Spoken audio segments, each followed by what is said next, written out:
The superpower you're after, which you actually can acquire through this practice, is to realize that virtually all of your psychological suffering, and actually arguably virtually all of your physical suffering, is a matter of being lost in thought. It's a matter of thinking without knowing that you're thinking. And what mindfulness does, and really any technique of meditation ultimately should do, is teach you to break the spell of being lost in thought and to notice a thought as a thought. I mean, the huge difference is, until you learn how to meditate or do something like meditation, you're just helplessly thinking every moment of your life. You're having a conversation with yourself. You're having content, whether it's imagistic or linguistic, pour forth into consciousness every moment, and so incessantly that you don't even notice it. It's just white noise. And not only does it completely color your experience moment to moment, so like if they're angry thoughts, you're angry. If they're depressed thoughts, you're depressed. If they're sad, you're sad.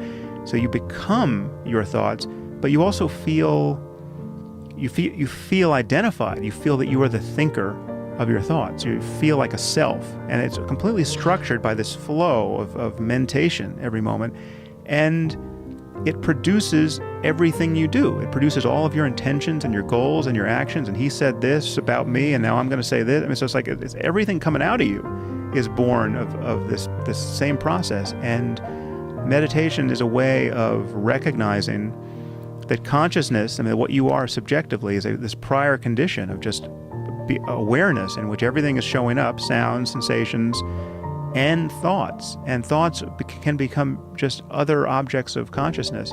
And so, I mean, to take even a very basic example of the difference between pain and suffering, you can feel very strong physical pain, I mean, unpleasant pain, and just be aware of it. In that, like, the sense that it's unbearable is virtually always untrue, because in that moment you've already borne it, right? The feeling that something's unbearable is really the fear of having to experience it in the next moment in the future, right? Because you're always like, if someone drives a nail into your knee, right? You might, well, that sounds like it's unbearable, but every moment you're feeling it, you're bearing it. What you're thinking about is the last moment and the next moment, and you're thinking about how much, when am I going to get some relief, and what's the cure, and how badly is my knee injured, and it's like you're worried about the future continuously, and you're not noticing the automaticity of thought that is amplifying the negativity of the experience in that moment. And we all know that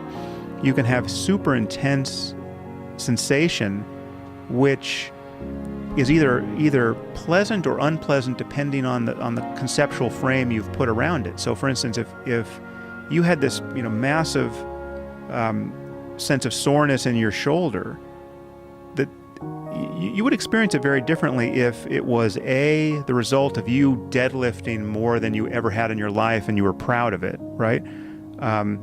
B, probably cancer, and you're waiting for your the biopsy results, and you're worried about this is the thing that's going to kill you. Or you're getting rolfed, like some deep tissue massage, and it hurts like hell, but you actually totally understand the source of the pain, and it's going to be gone the moment the guy pulls his elbow back, right? So it could be the exact same sensation in each one of those, but the conceptual frame you have around it totally dictates the level of psychological suffering, or it can dictate the total absence of psychological suffering.